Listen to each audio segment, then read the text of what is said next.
오늘 해주신 말씀의 본문은 사도행전 2장 1절에서 6절까지입니다. 사도행전 2장 1절에서 6절 말씀의 제목은 다락방의 의미 또 팀 사역의 의미입니다. 다락방의 의미, 팀 사역의 의미. 다락방 또 팀 사역 있죠. 다른 교회에서는 쓰지 않아도 다른 단체에서는 없어도 우리는 너무 익숙한 단어입니다.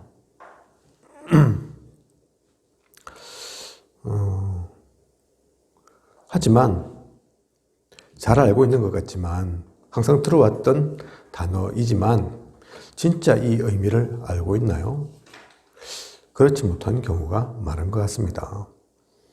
많은 분들이 신앙생활을 하면서 구원받았으면서 또한 세상과의 갈등 속에 있죠.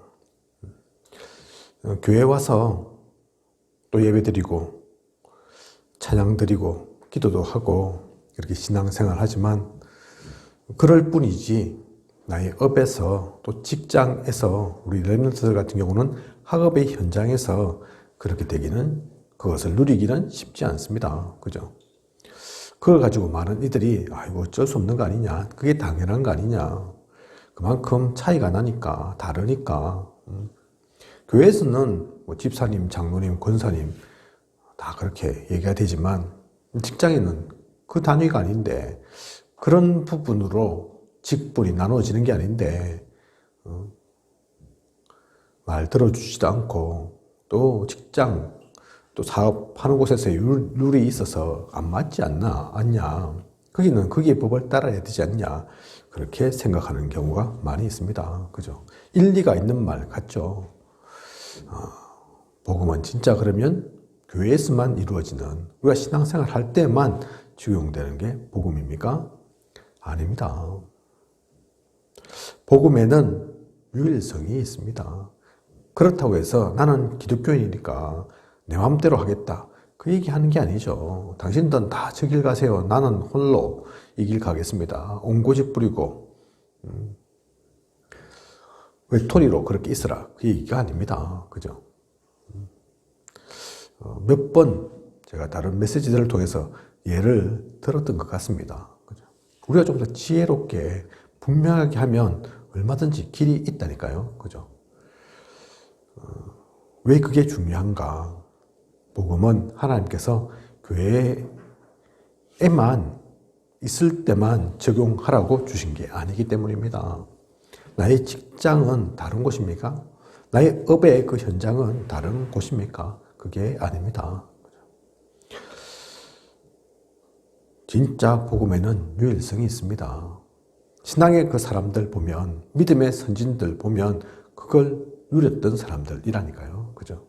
세상의 그 말에, 세상의 흐름에 무조건 흘러서 묻어서 가지 않았습니다. 여호수아와 갈렙이 나머지 10명이 안 된다 했는데 똑같이 그렇게 안 된다 했으면 어떻게 됐겠습니까? 그죠? 다니엘과 세 친구가 아이고 나는 이제 이스라엘은 떠났고 바벨론이 지금 포로되어 있으니 이 가운데서 그냥 그렇게 살아야지. 여기서 그냥 잘 먹고, 어떻게 하면 잘 먹고, 어떻게 하면 좀 잘 살까, 좀 부유하게 자리도 유지하면서 살까, 그렇게 살았다면 어떻게 됐겠습니까? 그죠? 다르다니까요. 그 복음에 있는 진짜 유일성을 찾아 누려야 합니다. 그 답이 나니까 스데반은 돌에 맞아 죽어도 괜찮고, 초대교회 사람들은 사회적으로 또 여러 가지 경제적으로 불이익이 있을 수 있는데 그런 것에 상관이 없었죠. 그죠? 바울은 로마 시민권이 있었기 때문에 꼭 감옥 갈 필요도 없었는데, 로마 황제까지 가서 청원할 필요가 없었는데, 상수할 필요가 없었는데 복음 때문에 죄수의 몸이 되어서 갑니다. 그죠? 그걸 그래서 그 답을 모르면 미련하게 보이는 거죠. 그런데 성경에는 뭐라고 되어 있습니까? 그들이 미련하게 보는 그것이 우리에게는 하나님의 능력이라. 그죠? 진짜 중요한 것이 무엇인지를 알고 소중한 것이 무엇인지를 알기 때문에 그것조차 가는 겁니다. 전에 한번 짐 엘리엇 선교사 제가 얘기 드린 적이 있는 것 같습니다.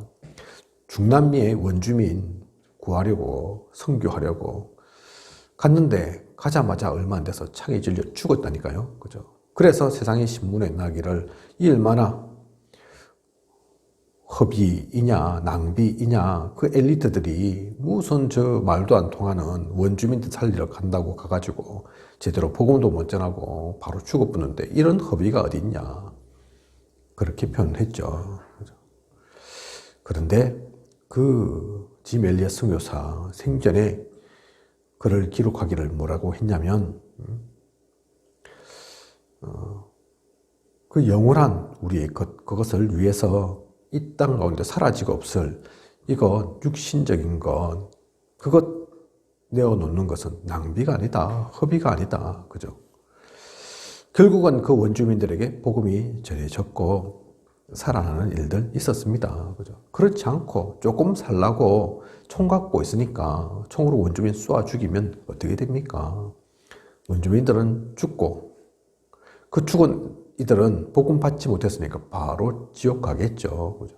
그렇게 할 수 없어서 자기는 죽어도 짐 엘리엇 선교사를 비롯한 그 선교사 일행들은 죽어도 천국 가기 때문에 창에 찔려 죽어도 괜찮은 거죠. 그걸 본 거라니까요. 그죠? 다른 것을 본 거죠. 그 영적인 세계를 본 겁니다. 우리는 오늘의 이 시간 통해서 진짜 다락방의 의미, 팀사역의 의미를 정확하게 보아야겠습니다.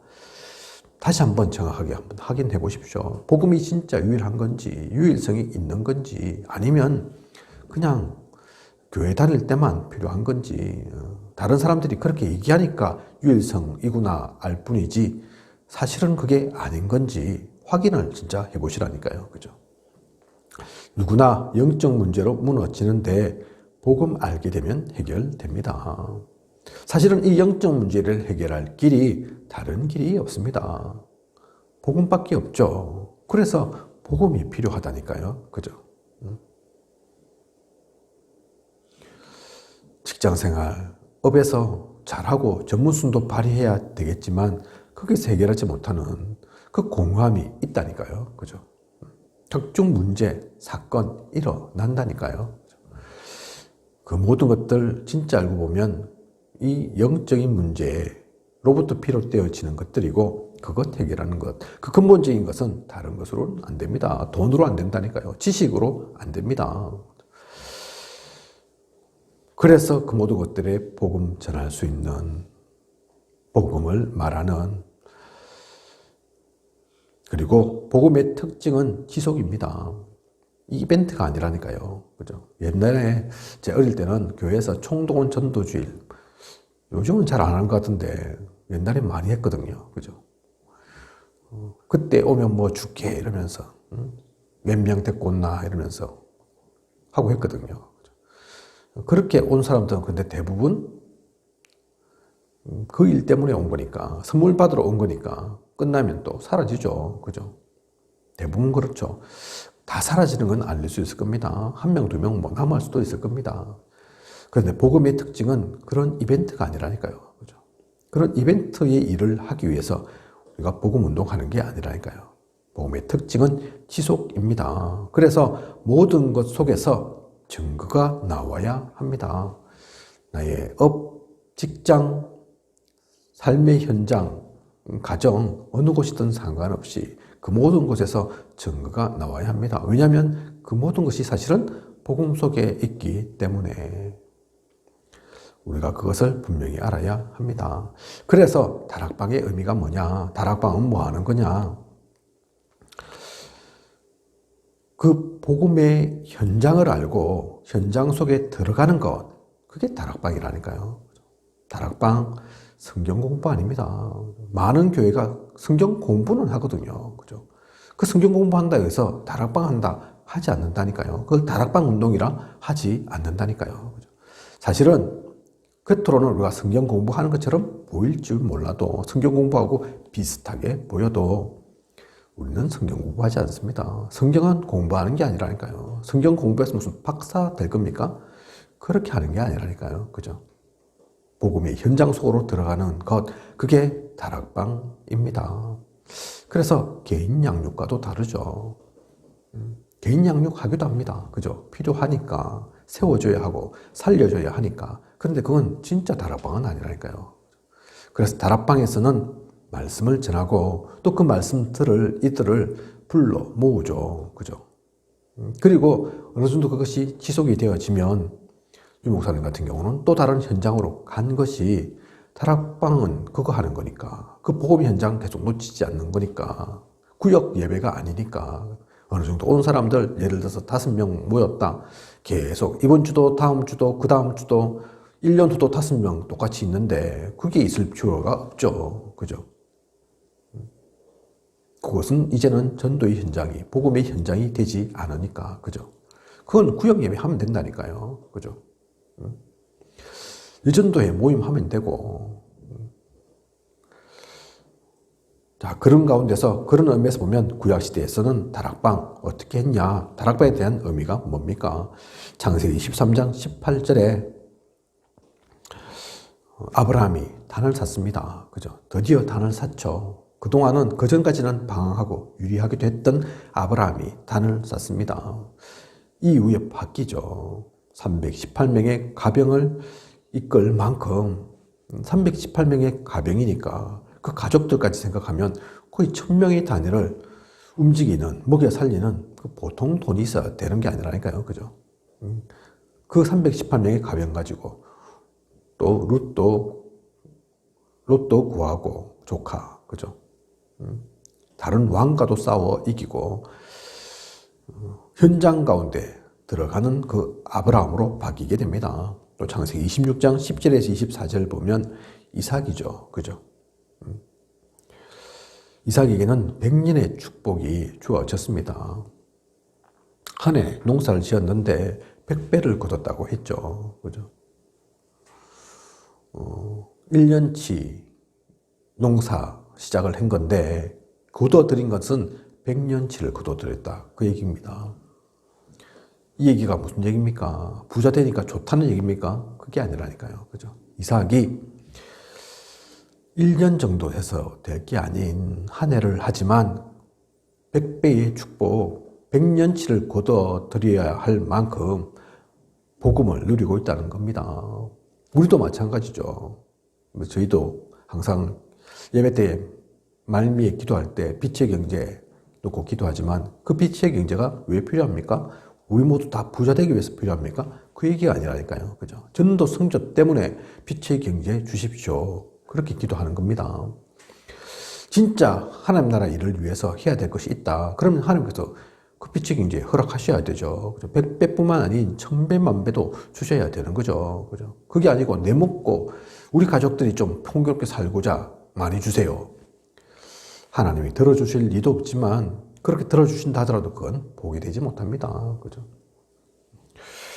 이삭이 그래서 그냥 100배 받은 게 아니라니까요. 분명한 그 축복 속에 있기 때문에 100배의 그 축복을 누리게 됩니다. 많은 사람들이 이러한 축복받는 이삭을 시기하죠. 그 당시는 중동 지방, 셈이 이 사막, 또 모래, 주로 그렇게 되어 있는 주변 환경이 그렇기 때문에 물이 귀한 곳이죠. 그죠? 그래서 가장 큰 재산이 셈이라는 거예요, 셈. 그죠? 이삭이 아브라함 때 했던 그 셈들을 다 찾아내니까 그걸 또 시기해서 다 뺏으러 옵니다. 그죠?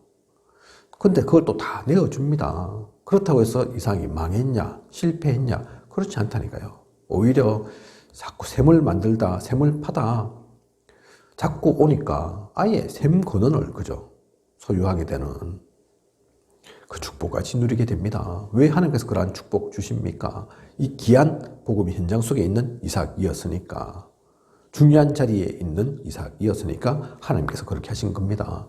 창세기 28장 10절에서 24절 보면 야곱이 인본주의 쓰다가 드디어 형한테 또 생명의 위협을 느끼는 그런 시간들이 오게 되죠. 그래서 도망갑니다. 그죠?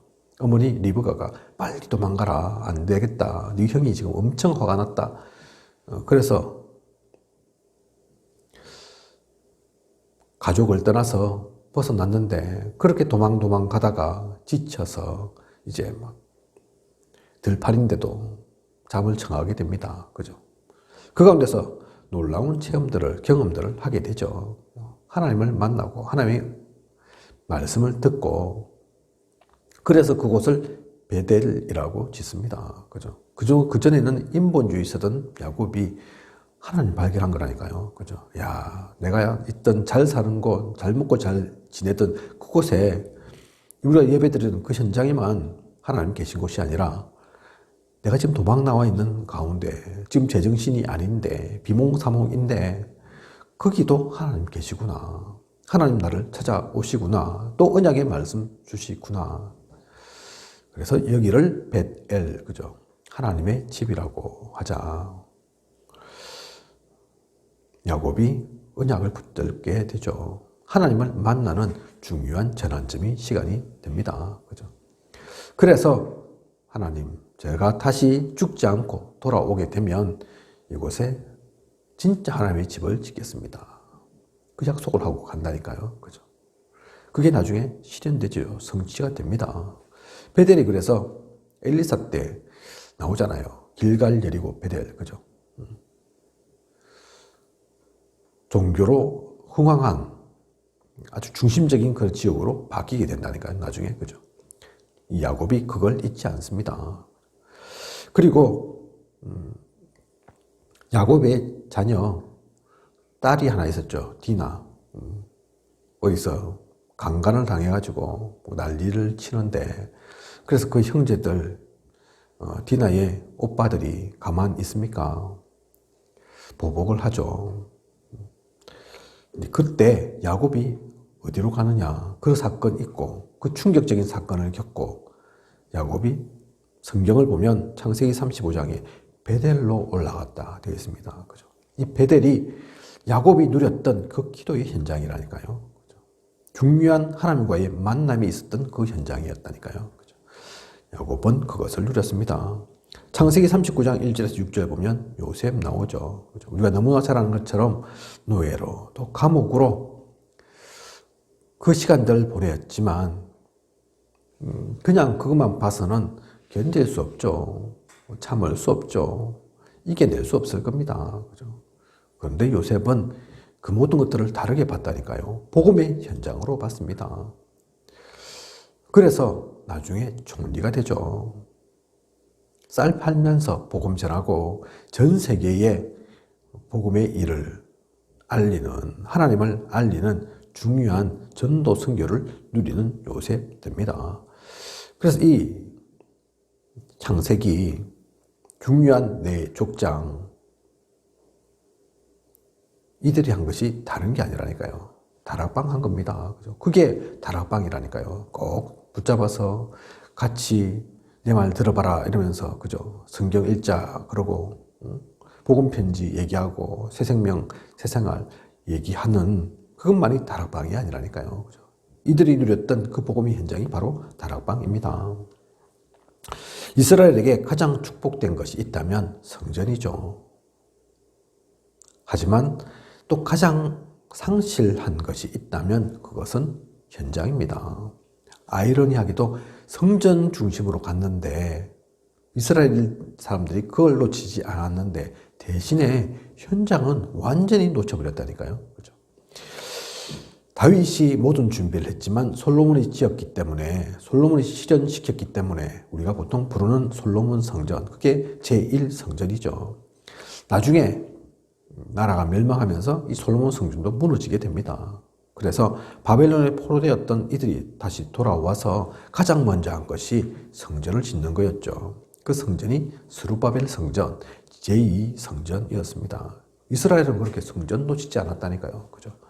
포로되어서 이제 뭐 사실 갖고 있는 것도 없는데 와서 제일 먼저 한 것이 성전 짓는 거였다니까요. 그죠? 그리고 헤롯 왕이 되면서 사실 스룹바벨 성전은 무너지거나 없어진 게 아닌데 정치적인 이유로 이스라엘 사람들이 가장 좋아할 것이 무엇일까 보니까 성전을 짓는 게 낫겠다. 그래서 있던 성전 작다, 볼품없다 이러면서 헐어버리고 46년 동안의 시간을 통해서 헤롯 성전을 짓는다니까요. 그죠? 어떤 신학자는 그게 완성이 아니었다. 46년 동안 지었지만 또 계속 짓고 있었다. 그렇게 얘기하기도 합니다. 왜냐하면 인기를 계속 유지해야 하니까. 그런데 이런 성전 예수님께서 보시고 이런 성전 필요 없다. 내가 허물고 3일 만에도 짓는다. 그 말씀을 하셨습니다. 그죠? 그리고 그 성전을 저주하셨죠. 돌 위에 돌 하나도 남지 않을 것이다. 왜 그렇습니까?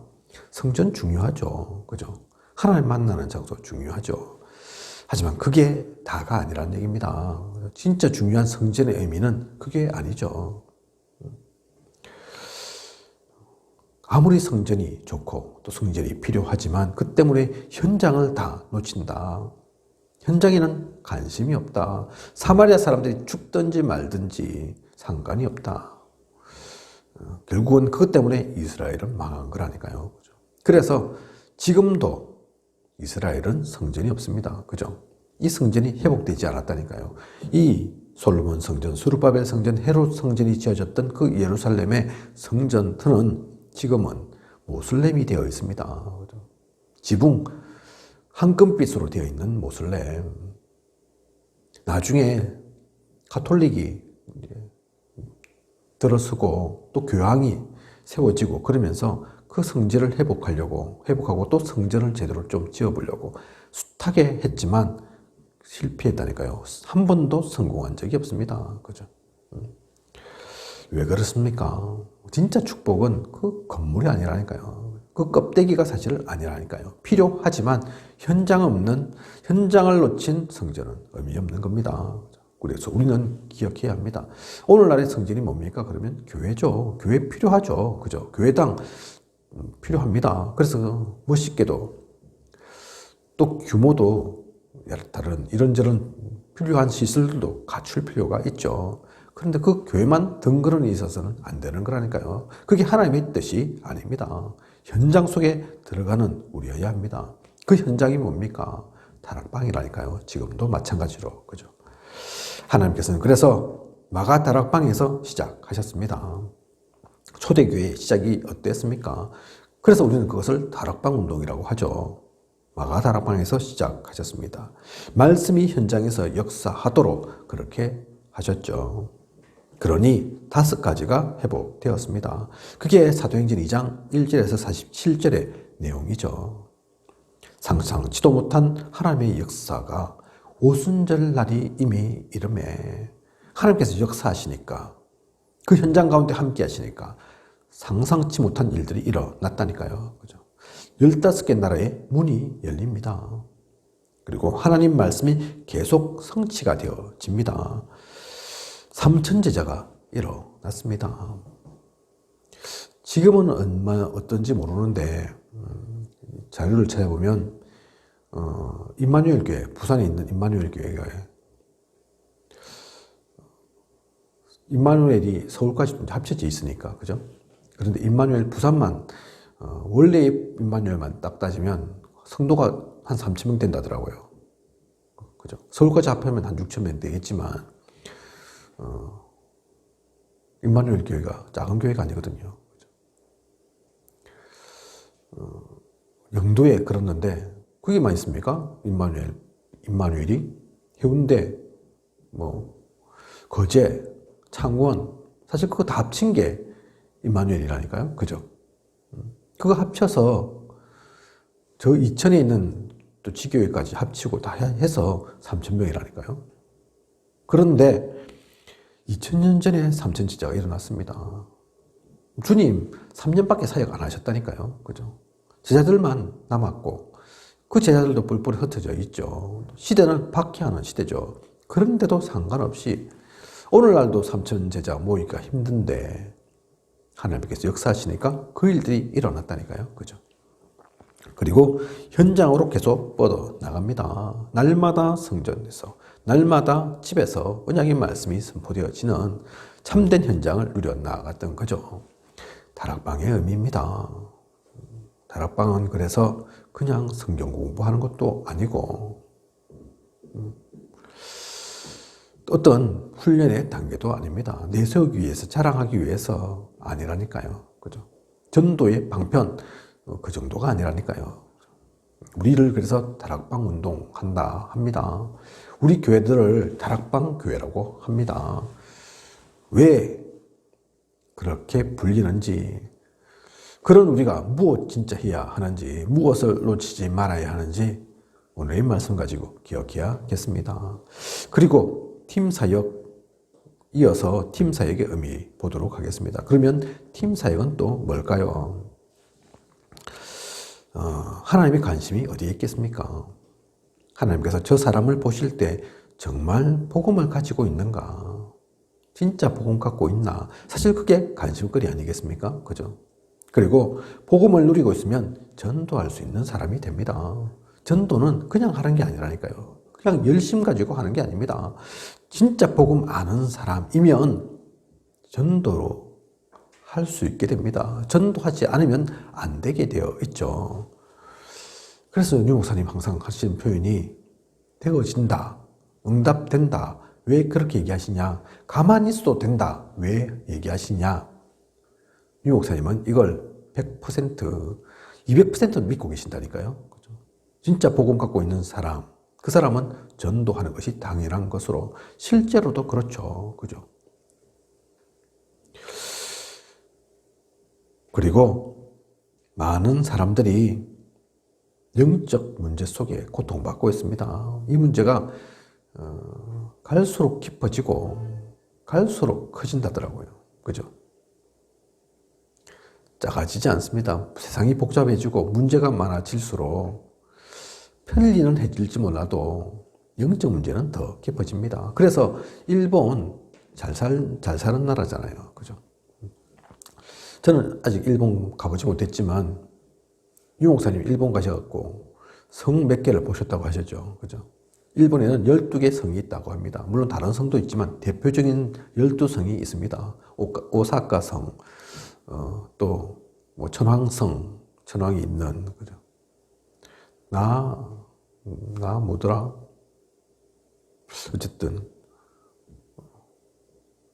그것도 큰 도시인데 갑자기 이름이 생각이 안 나는데 그 한 세 군데 보셨다고 하는데 모습은 비슷한데 그거 보면서 느낀 게 뭐냐? 야, 진짜 대단하다. 일본 사람들 한국 무시할 만하다. 성을 얼마나 잘 지어 놓든지 튼튼하게 시간이 아무 지나도 무너지지 않을, 그죠? 그만큼 기술도 있고 전문성도 있고 실력도 있는 거죠. 그래서 오늘날도 일본이 선진국이지 않습니까? 그죠? 아시아의 대표적인 나라이지 않습니까? 그죠? 그런데 그렇기에 오히려 영적 문제는 더 있습니다. 하나님 필요 없거든요. 하나님 필요로 하지 않거든요. 그러니 영적 문제는 더 있죠. 세계 최강대국 미국이라고 하지만 그래서 미국이 영적 문제가 많은 겁니다. 이 문제를 뭘로 해결하겠습니까? 미국도 안 되고 일본도 안 되는데 강대국이어도 안 되는 건데 약한 나라면 약소국이면 되는 거냐? 아니죠. 그죠? 약소국들은 또 강대국에 잡혀서 삽니다. 그죠?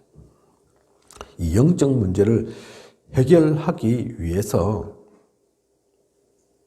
그래서 복음이 필요한 거죠. 그 영적 문제를 진짜 보고 거기에 필요한 것들을 제시하는 것 필요합니다. 그리고 이것을 보니까 사람이 복음이 있어야 되구나. 그래서 전도가 되어져야 하는구나. 그래서 무엇 할 거냐? 그 영적 문제를 해결해야 되겠구나. 그 세 가지를 보면 무엇이 나오냐면 20가지 전도 전략이 그래서 나오는 거죠. 20가지 전도 전략이 그냥 나온 게 아닙니다. 이 이유들을 아니까 나오는 거라니까요. 그죠? 그래서 개인 가정 산업이 무너지는 이유, 이 부분을 이해하는 것이 가장 기초가 되는 것입니다. 개인 살리기 위해서, 가정 살리기 위해서, 우리 무너지고 있는, 무너진 그것들을 살리기 위해서 5 기초가 있는 거라니까요. 그죠? 다락방 팀사역 미션홈 전문교회 지교회. 또 훈련을 많이 하는 이유는 뿌리 내리지 않으면 체질에서 걸리기 때문에, 체질되지 않으면 결국 사라지고 없기 때문에 훈련을 그래서 뿌리 내리도록 하죠. 그리고 시스템을 만드는 이유는 뭡니까? 지속 때문입니다. 시스템을 만드는 이유는 앞서 다락방에서도 말씀드렸지만 지속되어져야 한다니까요. 그죠? 한 해, 두 해로 끝나는 게 아닙니다. 렘넌트 운동을 하는 이유는 미래를 보는 것입니다. 미래가 있거든요. 오늘만 있는 게 아니라니까요. 오늘도 중요하지만 또한 미래도 있다니까요. 그죠? 자, 이 크게 4가지, 20가지 전도 전략 속에서 되어지는 것들이죠. 팀 사역은 이 모든 것들을 온전히 알고 그걸 한 개인에게 제대로 전달해 주는 것, 이해하기 쉽도록 자기의 것으로 만들 수 있도록 돕는 것, 그게 팀 사역입니다. 그러니 중요한 거죠. 자, 그래서 만남의 의미, 만남의 축복, 성경 속에 있는 7명의 렘넌트들은 그래서 진짜 이거 누렸다니까요. 그래서 팀 사역이 그냥 한 사람 붙잡고 내 얘기 들어봐라 이러면서 넘어갈 때까지 그렇게 막 붙잡고 얘기하는 것, 그게 팀 사역이 아닙니다. 내 제자 만들어야지 이러면서 내 것 자꾸 심고, 그죠? 야, 내가 경험해 보니까 내가 지금까지 알기로는 이게 맞다 이러면서 자꾸 주입하는 것, 그게 팀 사역이 아니라니까요. 그죠?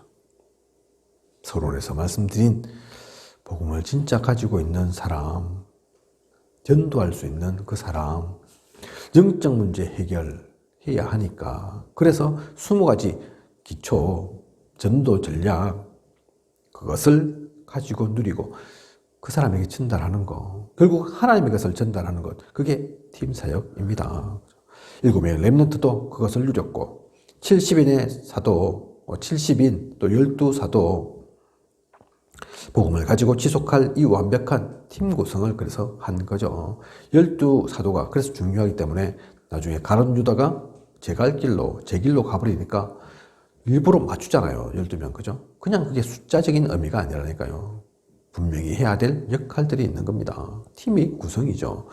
그래서 70인도 있는 거고, 그죠? 사도행전 3장 1절에서 12절 보면 최초의 선교팀 나오죠. 그죠? 그리고 전도와 선교를 누렸던 바울. 이 바울이 사실은 복음 받고 나서도 많은 사람들이 긴가민가 했습니다. 야, 저 사울이었는데 우리 때려잡으려고 막 혈안이 되어 있던 그 사람인데 진짜 복음 받은 게 맞나? 하나님의 사람으로 바뀐 게 맞나? 그게 갑자기 되어질 수 있는 건가? 그러고 있을 때 바나바가 찾아가서 바울을 부른다니까요. 그죠? 함께 그래서 안디옥 교회를 간다니까요. 그 바울과 바나바의 만남, 그 모든 것들이 팀 사역입니다. 이 만남의 진짜 의미, 그 만남의 축복, 우리가 기억하고 또한 누려야 할 거죠. 자, 그리고 팀 구성의 의미를 보아야 합니다. 지속을 위한 것이죠. 사도행전 11장 25절에서 26절, 또 사도행전 13장 1절에 선교사 팀들이 구성되어졌는데 이 똑같은 팀들이 계속해서 일어나고, 그것이 이 바울 팀만이 아닌 그 일들이 초대교회에서 계속 일어났기 때문에 로마 복음화까지 이루어진 거라니까요. 환경은 좋지 않았지만, 상황들은, 여건들은 되지 않았지만 그것과 상관없이 팀 구성의 의미를 진짜 알고 누린 겁니다. 그래서 류 목사님 가끔 팀에 대해서 말씀하실 때가 있죠. 이런 팀을 한번 구성해봐라, 만들어봐라. 인위적으로 억지로 어떤 성과 때문에 그게 아닙니다. 팀 사역 통한 그 팀의 진짜 구성, 하나님 나라의 그 일들을 이루기 위한 제대로 된 팀의 구성, 사도행전 13장처럼 문화도 다르고 언어도 사실 다르고 배경도 다른 이들이었지만 복음 때문에 모여진 다른 동기 이유 없는 소중한 그 만남들을 진짜 한번 누려봐라, 그 얘기인 거죠. 그러면 하나님께서 그를 통해서 역사하십니다. 사도행전 16장에 문이 막힌 줄 알았는데 마게도냐로 가는 팀 구성이 있었습니다. 아시아로 가던 그 걸음을 멈추고 억지로 그래서 뚫고 가지 않고 사탄아 물러가라 이러면서, 그죠? 이건 흑암의 역사야 이러면서 억지로 아시아로 가지 않고 그 인도를 제대로 따라서 유럽으로 갔다니까요. 마게도냐로 갔다니까요. 그죠? 그래서 우리가 생각지도 못했던, 사람이 알 수도 없던 일들이 일어납니다. 거기에 신라가 있고 디모데가 있고, 그죠? 사도행전 17장 1절에 보면 또 중요한 말이 나옵니다. 저희가, 그죠? 저희, 내가 아니죠. 너가 아닙니다. 저희, 팀 구성이 되었다는 말이죠. 또 사도행전 18장에 보면 주의 종과 평신도의 만남이 있습니다. 누굽니까? 바울과 브리스길라 부부와의 만남이죠. 목회자가 어떤 평신도들을 만나는가 중요합니다. 또 반대로 생각해 보면 평신도는 어떤 목회자를 만나느냐가 또 중요하다니까요. 그죠?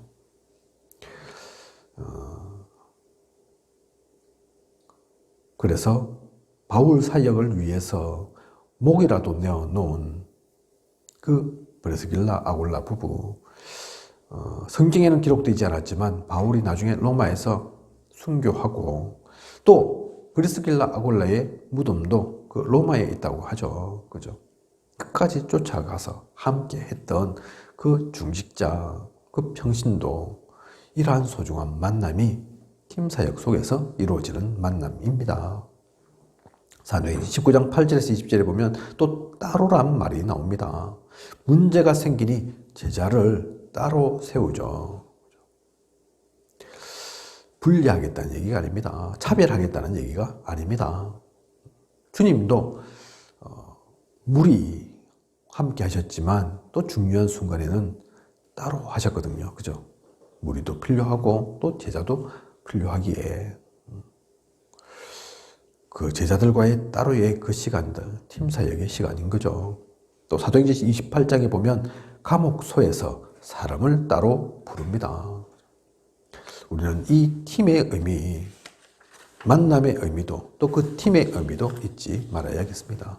그것을 알고 가야 합니다. 그냥 팀 사역하는 것이 아니라.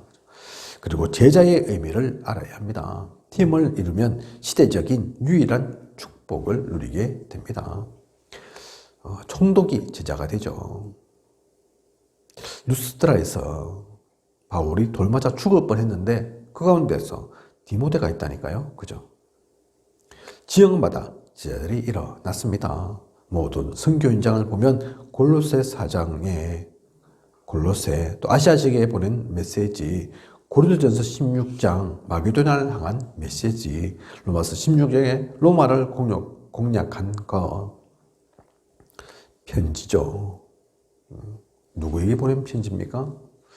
제자들에게 보낸 편지입니다. 또 그 편지를, 오늘날의 그런 편지하고도 다르잖아요. 그죠?